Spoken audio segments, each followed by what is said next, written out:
நலம் கருதி வாழ்ந்த தியாக செம்மல் பெருந்தலைவர் காமராஜர் பற்றிய ஒரு சில வார்த்தைகளை கூற விரும்புகிறேன். சுதந்திர போராட்ட வீரர், காங்கிரஸ் கட்சியின் பெருந்தலைவர், தமிழக முதல்வர், கிங் மேக்கர் என அழைக்கப்பட்டவர் போன்ற பல்வேறு சிறப்புகளை உடையவர் கர்ம வீரர் காமராஜர். குமாரசாமி சிவகாமி தம்பதியருக்கு 1903ஆம் ஆண்டு ஜூலை மாதம் 15ஆம் தேதி காமராஜர் பிறந்தார். திண்ணை பள்ளியில் தான் அவர் ஆரம்ப கல்வியை பயின்றார்.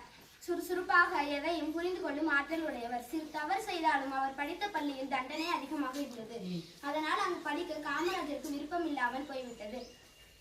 கல்வியில் ஆர்வம் இருந்தாலும் விளையாட்டிலும் ஈரச் செயல்களிலும் அதிக ஈடுபாடு ஏற்பட்டது. அந்த வயதிலேயே அரசியல் பொதுக்கூட்டங்களுக்கு செல்வதிலும் தலைவர்களின் சொற்பொழிவிலே கேட்பதிலும் அதிக ஆர்வம் காட்டினார். காங்கிரஸ் கொடியேந்தி யாரும் செல்லக்கூடாது என்று அரசு தடை விதித்தது. அதை எதிர்த்து நாகபுரிக்கு கொடியேந்தி செல்லும் போராட்டம் துவங்கியது. இந்த போராட்டத்திற்கு தொண்டர்களை தேர்வு செய்து அனுப்பும் பொறுப்பு காமராஜரிடம் ஒப்படைக்கப்பட்டது.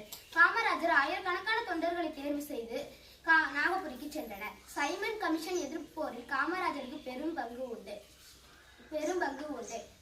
முழு மூச்சுடன் தீவிர அரசியலில் ஈடுபட தொடங்கினார்.